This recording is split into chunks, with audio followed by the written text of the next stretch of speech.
We got to talk about what happened in Fenway because game one, that was a good win.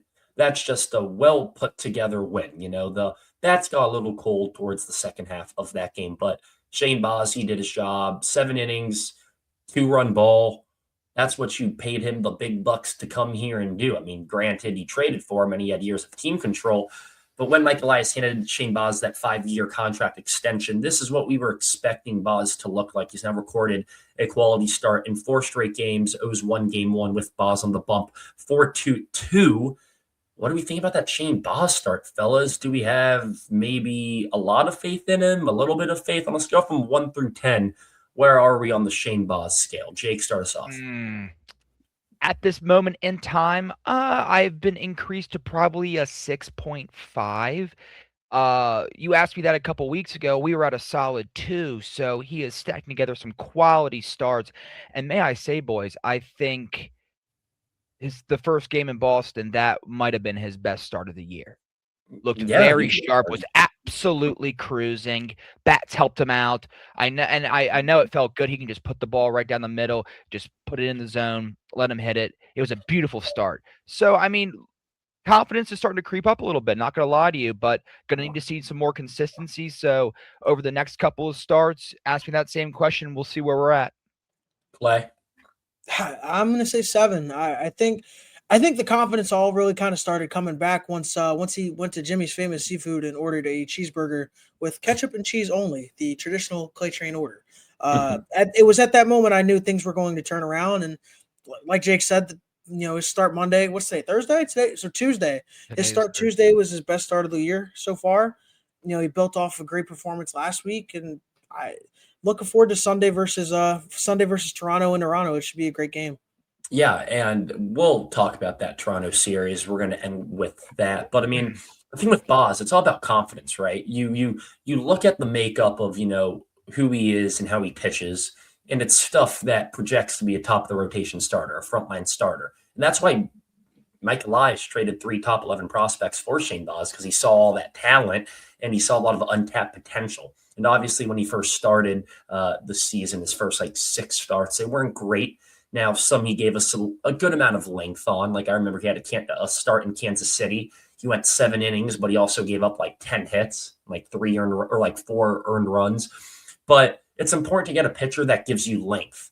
And that's what Boz has been so far. But it's a cherry on top when he has a quality start in those 7 innings or in those 6 innings. That's what Boz has been doing over the past 4 starts now. Now, you guys said that this was his best start. I still think that his previous start against the Tampa. Rays was his best start. I was at that game. That was good too.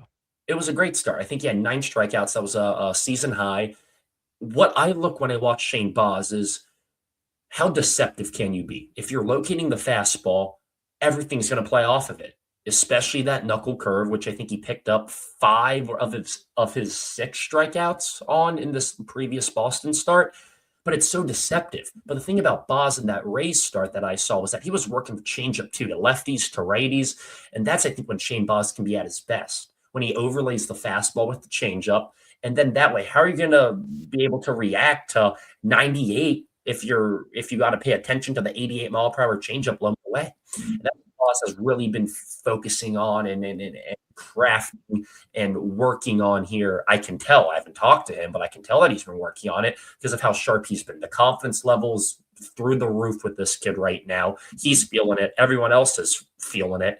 And all you can ask for is that he just goes into Toronto on what, Clay? You said Sunday?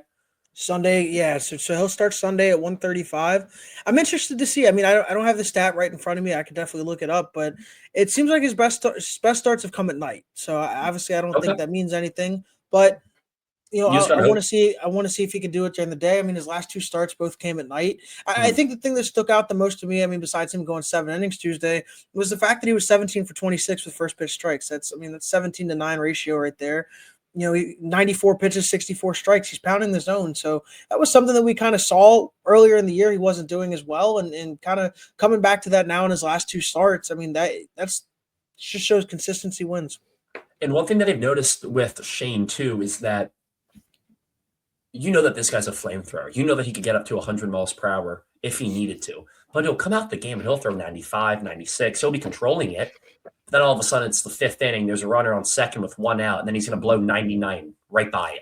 Like, he saves his best velocity and his highest velocity for later in the game. I think that's very important. And we don't give a lot of credit to Drew French because at first there wasn't a whole lot of credit to be given. But over the past two and a half weeks, you can tell that French has a lot of confidence in Baz, and Baz has a lot of confidence in French because he has the ability to locate the zone early, get ahead in the count early in the game, and then when he wants to be a loose cannon and throw 99 down the throat, he'll do that. And French believes that he can do that. Basayo, Rutschman, they believe that he can do that. And now that he's confident and the confidence is building, he is doing that, and you're seeing 4 straight quality starts. Jake, last thing to add on Baz. Yeah, no. So I mean, just wanted to piggyback off what Clay said. To mention his day and night splits, I did look them up real quick. This year, he's had 4 day games, 6 night games. ERA for day games is just under 4.7, and for his 6 night games, it's just above 5.10. Actually, I know he has 2 less starts in day games, but the batting average is significantly less in day games. Really? 234 in day games and almost 290 during the night. And a little fun fact. I mean, 2 of his best starts that we just mentioned, the Rays and Fenway, one night, one day. So I don't know if that's a huge effect on him personally. I think he just goes out and pitches, and likes to really manipulate that pitch clock as well. I've noticed he really likes to take it down to 2, even 1 second, and then pitch it, which I think could be really big to throw off some hitters as well. So I like what I'm seeing from Shane so far. Hopefully he can keep up the momentum, just as the entire Orioles team.